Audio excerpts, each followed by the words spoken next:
Hello guys, बीजगणित algebra day 19 part 19। मैं आपको बताने जा रहा हूं दिए गए युगपत रैखिक समीकरणों को प्रतिस्थापन विधि से हल करना। Solving given simultaneous linear equations by replacement method। मान लीजिए दो रैखिक युगपत समीकरण दो चर वाला 4x + 3y = 17 एवं 6x - 2y = 6 दिया हुआ है। तो सबसे पहले काम होता है जो भी दिया हुआ समीकरण है सॉल्यूशन में क्या करते हैं, दोनों समीकरण का नामकरण कर देते हैं, एक और दो। आप ए और बी भी कर सकते हो। ऐसे ज्यादातर हम लोग संख्या का ही प्रयोग करते हैं, खास करके रोमन अंक में। तो कुछ भी नामकरण कर दो, मतलब है कि ये एक समीकरण है, ये दूसरा समीकरण है। तो विधि इसके पहले वाला वीडियो में मैंने बताया था विलोपन या लुप्तीकरण या जोड़ घटाव विधि।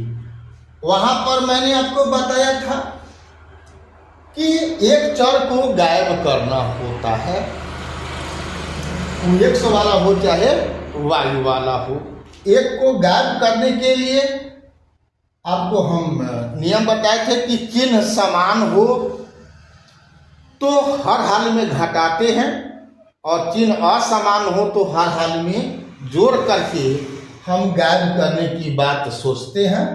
अगर संख्या समान नहीं है, जैसे कि यहाँ पर 4x है 6x है, तो उसको हम समान करते हैं। तो समान कैसे करते हैं, लघुत्तम लेकर के। तो 4 6 का लघुत्तम 12 होता है, तो यहाँ पर 12 दोनों जगह पुराते हैं, फिर एक में से जोड़ या घटाव जो भी करना होगा नियम के आधार पर वो करते हैं।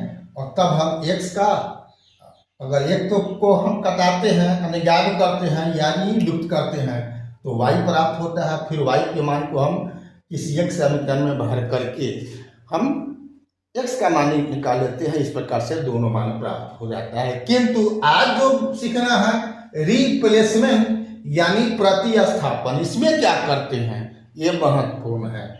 तो समीकरण के नामकरण के बाद किसी भी एक समीकरण से या तो एक से या दो से किसी भी एक चर का मान निकाल लो, ठीक है। तो आपके ऊपर है कि x का निकालोगे कि y का निकालोगे, लेकिन ये ध्यान रखना है कि अगर 1 से निकालोगे तो 2 में भरना है, अगर 2 से निकालोगे तो 1 में उस मान को भरना है, मतलब प्रतिस्थापित करना है, या अंग्रेजी इसको क्या बोलते हैं, रिप्लेसमेंट करना है। जैसे अब लिख लो समीकरण 1 से हम x का मान निकाल रहे हैं, तो क्या हो जाएगा 17 घटाओ 3y बटा में 4। कोई दिक्कत है, इसी को ना सॉल्व करना है, क्या नहीं होगा। 4x + 3y = 17 है, तो 4x बराबर क्या होगा 17 घटाओ 3y, स्पष्ट x बराबर क्या होगा 17 घटाओ 3y बटा में 4। यही तो मैंने लिखा, x बराबर क्या होगा 17 घटाओ 3y बटा में 4। समझ गए। तो 1 से निकाला, आप समीकरण 2 से निकालते x बराबर तो क्या होता 6 + 2y बटा में 6। तो खैर उससे मतलब नहीं है, हमने बोला कि किसी भी एक समीकरण से या तो x का या y का मान निकाल लो। तो मैंने 1 से समीकरण 1 से x बराबर निकाला, इसको कर दो 3, इसका भी नामकरण कर दिए 3 कर दिए। अब इस 3 का यानी x का मान समीकरण 2 में भर दो। लिखते हैं समीकरण 3 से x का मान समीकरण किसमें 2 में प्रति स्थापित करने पर, प्रतिस्थापित करने पर या देने पर भी लिख देते हैं। इसके लिए आप एक बड़ा का शब्द न देना है तो सीधे लिखते हैं कि देने पर। इसी का मतलब होता है प्रतिस्थापित करने पर, देने पर, प्रतिस्थापित करने पर। ठीक है, तो अब देंगे, दो में देंगे तो क्या हो जाएगा, दो में देंगे तो यहां पर हो जाएगा 6, x का मान भरना है तो 6 इंटू क्या हो जाएगा 17 घटाओ 3y बटा में 4 माइनस 2y बराबर 6। क्या किया, इस x के मान को समीकरण 2 में पुट कर दिए, यानी 6 x का मान है तो x के जगह पर रख दिया गया, 6x है तो 6 और कोष्ठ में इस मान को रख दिए, माइनस 2y का माइनस 2y बराबर 6 है तो बराबर 6। क्लियर। अब क्या करना है, इसी को सॉल्व कर लेना है। सॉल्व कर लेंगे तो देख रहा है इसमें x का मान नहीं है, यानी मान किसका निकलेगा, y का निकलेगा, फिर इसका y निकल जाएगा तो इस x में उस मान को हम पुट कर देंगे। ठीक है, तो सॉल्व कैसे करेंगे, तो पहले अभी बाटा में है, इसको काट सकते हो, यहां हो जाएगा 3, यहां हो जाएगा 2। तो अब क्या हुआ, 3 से ऊपर में गुना कर दो, 17 तिया 51, 3 तियाई 9y, अब बटा में हो गया 2, घटाओ 2y बराबर हो गया 6। आगे इसी को हम सॉल्व करते हैं। ठीक है, अब इसको सॉल्व करेंगे तो क्या होगा, 51 घटाओ 9y, 51 घटाओ 9y और 26 दूनी हो जाएगा 52, बटा में हो जाएगा 2 बराबर 6 दूनी 12 हो जाएगा।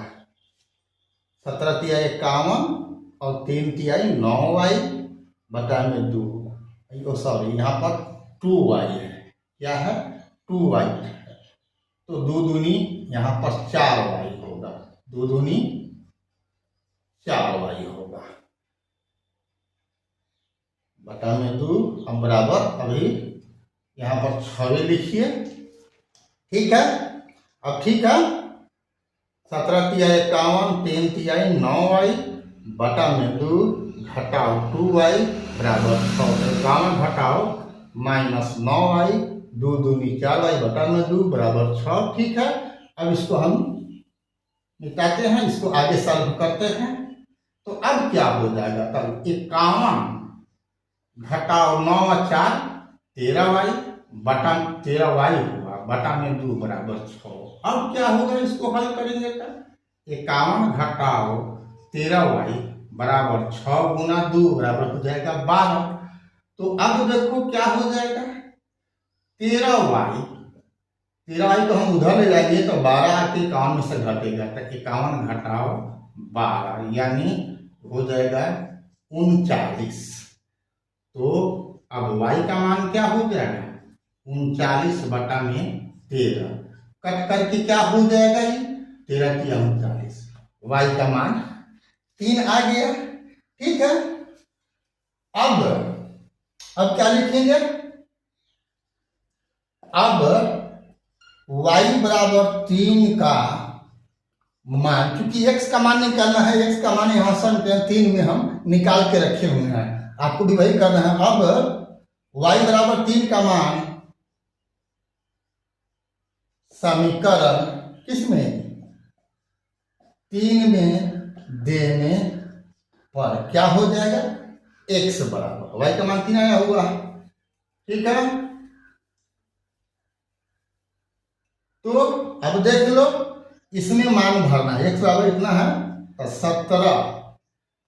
17 घटाओ 3 गुना 3 हो जाएगा, अब बटा में 4, अब क्या हो गया 17 घटाओ 3 तिहाई 9/4। अब क्या हो जाएगा ये 8/4। 17 में से 9 कटेगा तो 8 कट के हो गया 2। अतः x बराबर 2 y बराबर 3। यही आपका सॉल्यूशन हो गया। ठीक है, तो अच्छी तरह समझ गए हो। यहाँ समझने में यदि कहीं भी कोई भी बात का आपको कोई परेशानी हो तो आप कमेंट में लिखो कि सर जी मैं इसे ठीक से नहीं समझा या अमुक बात मैं नहीं समझा, तो मैं आपको कमेंट में ही समझा दूंगा। अगर आवश्यकता होगा तो मैं इसे पुनः रिपीट करके आपको बता सकता हूँ। ठीक है, उससे भी हारो तो आप वीडियो कॉल कर सकते हो। वीडियो आपका जो भी मेरा प्रोफाइल है सब में आपका नंबर भी दिया हुआ है, जाके अगर सर्च करोगे तो। ऐसे मैं डायरेक्ट स्क्रीन पर मैं नहीं देता क्योंकि भिन्न भिन्न टाइप के लोग हैं।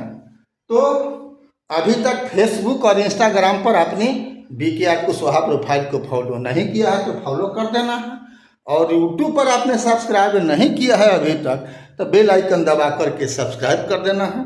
फिर मिलते हैं अगला वीडियो में, तब तक के लिए जय हिंद, जय जगत, जय भारत।